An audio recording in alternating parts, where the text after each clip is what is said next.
El día que salió del mundo azul donde nació, llevaba una sonrisa grande y limpia que perdió cuando llegó a aquella ciudad de vida triste y cielo gris. ¡Qué desastre, qué aburrido estar así!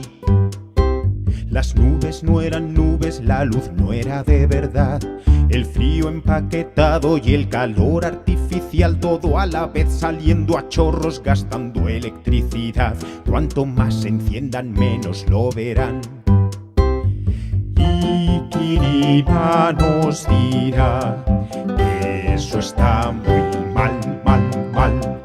Dime qué haces tú, sí, tú, por Planeta Azul.